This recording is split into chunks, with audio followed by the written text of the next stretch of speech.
causa de que tenía problemas familiares, yo era mi punto de distracción. Eso llegó al punto de que se tornó un fanatismo donde yo agarraba todo lo que podía y tenía para llegar a participar de unos 90 minutos de fútbol en la tribuna. Mi nombre es Javier y bueno, yo de chico llego a conocer el mundo del deporte del fútbol en las tribunas, donde yo buscaba tener un desahogo, un alivio en mis pensamientos como niño, ¿no? Pero sacrificando tiempo, día, horario, no había. Él jugaba un domingo a las 9 de la noche, yo estaba ahí. Jugaba un lunes a las 6 de la tarde, yo estaba ahí. No había límite. Ir a tatuarme en el brazo la firma de un entrenador, hacer locuras, verdaderamente locuras, por aquello que me hacía feliz, porque me rellenaba, era lo que revivía. O sea, yo me redestacaba en aquel lugar, con las personas que me rodeaban, era el más alegre del momento, el que siempre, si estaba, se sentía la ausencia de él. Entonces yo era el que no faltaba, el que siempre estaba ahí, el más activo del grupo mío. De ahí fui conociendo un poco más de lo que era el alcohol en grandes rasgos, ¿no? No era un partido de 90 minutos que yo lo hacía casi 24 horas, porque tal vez arrancaba una previa antes del partido y no sabía cuándo iba a terminar, no terminaba cuando terminaba el partido, sino que me llevaba a largas horas después del partido, a que yo no sabía dónde iba a terminar. Delante de todos, aparentemente era una persona firme, fuerte, que era decidida, pero en realidad tenía dudas de mí mismo. No tenía decisión propia por las actitudes que yo tomaba. Era una apariencia, porque en realidad no, de felicidad y alegría no tenía nada. Llego a tener mi familia, mi propia familia. Era peor que cuando yo era chico adolescente, porque tal vez cuando era adolescente tenía mi límite, pero acá ya era una vida sin límite, no importaba día, no importaba hora.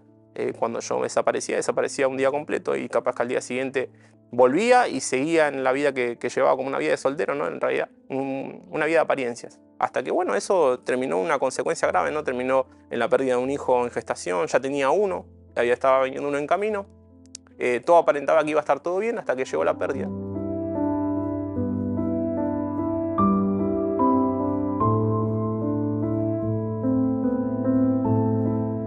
El dolor latente, ¿no?, de la pérdida de un hijo hizo que esté todo muy sensible.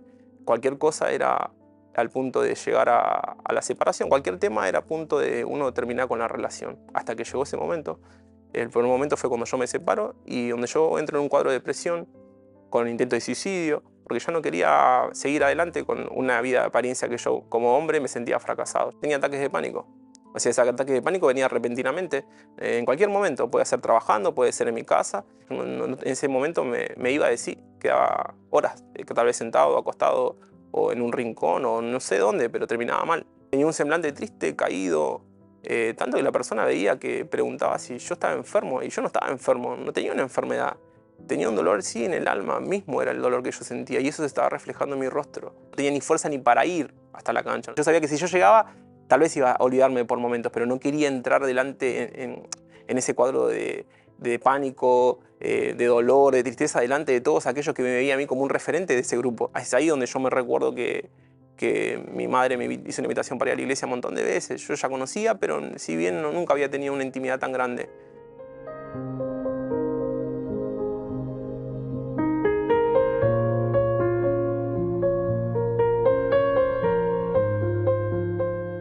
Me acerco, primer día que llego, ya sentí esa paz que yo estaba buscando tener.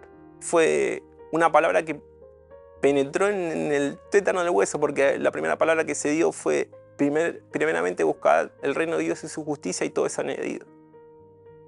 Y era lo que yo necesitaba, añadir un montón de cosas que había perdido.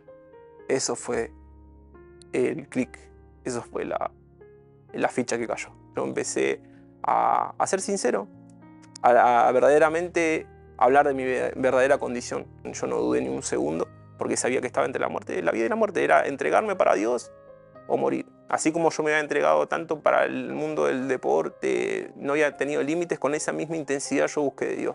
Y es ahí donde yo determino bautizarme en las aguas, donde habían explicado de que uno tenía que dejar esa vieja vida y volver a vivir una vida nueva. Y es ahí donde yo decido bautizarme. Y ya no iba a depender de mi voluntad, ya no iba a depender de lo que yo quería, sino de lo que Dios tenía preparado para mi vida.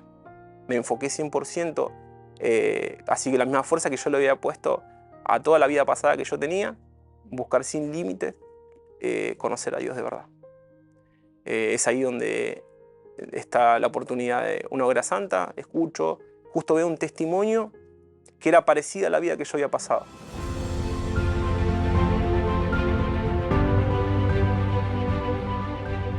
Es ahí donde yo escucho que tiene que ser un sacrificio trino y mi sacrificio va a ser primeramente sacrificar lo que Dios estaba pidiendo a través de ese testimonio, llamar la atención de Él, renunciando a todas mis voluntades, a todo ese querer, a toda esa pasión que yo tenía por el fútbol. Y justo comenzaba el Mundial. Y Argentina había sido campeón, pero yo también había conquistado algo mucho más que eso. Junté toda aquella indumentaria, prenda de ropa, todo el merchandising del club, todo lo que tenía alto valor para mí emocionalmente, las vendí y la coloqué en el altar. Junto a ello también fue una TV LED de 50 pulgadas que también había comprado hace poco, que justamente la compré para ver aquellos partidos que yo no podía asistir por temas particulares. Y todos los días era buscar el Espíritu Santo con ese sobre en mi casa, en cualquier rincón. Mi vida estaba yendo en ese sobre. Es ahí que yo había sido bautizado en ese momento confirmado, porque Dios había dado la respuesta de que había recibido aquel sacrificio que yo había hecho. El material tal vez ya estaba ahí, pero lo que más importaba era entregar mi propio yo. Yo empecé a notar los cambios que yo tenía, que había después de recibir su presencia y antes no la tenía.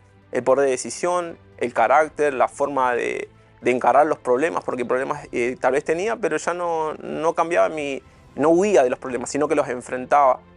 Mi hijo cae de internación, cae por guardia por una insuficiencia respiratoria, pasó a estar en terapia intensiva, queda entubado. Mi hijo era para que esté por salir al 21 días de internación y él al 7º día ya fue desentubado. En 7 días fue una recuperación pronta y rápida y tuvieron que reconocer eso, y yo sabía que bueno, el propio Dios estaba actuando en mi vida, ya no dependía de mí los problemas que yo estaba pasando.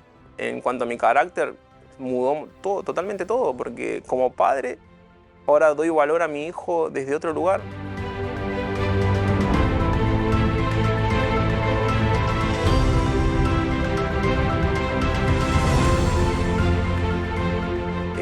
En el área económica, yo cuando llegué estaba trabajando en una empresa en relación de dependencia. Económicamente tal vez estaba bien, pero Dios dio esa fuerza de decisión, de autoridad, de yo tomar una decisión de abrir mi camino, o sea, de emprender, abrir un emprendimiento. Gracias a Dios soy vivo y tengo sustento de mi propio emprendimiento. El Espíritu Santo para mí es todo lo que yo tengo, porque sin el Espíritu Santo yo hoy estaría muerto. Es la base de todo lo que yo necesito para estar hoy feliz, tranquilo, en paz, que mi rostro refleja aquello que yo estoy hablando, porque si veo las fotos del antes que yo era y con el ahora que yo veo, es otra persona que ni yo me reconozco. Pero yo ya no busco más esas pasiones, yo no soy compañero de aquellas personas que tal vez me llevaron a que mi vida termine de esa manera.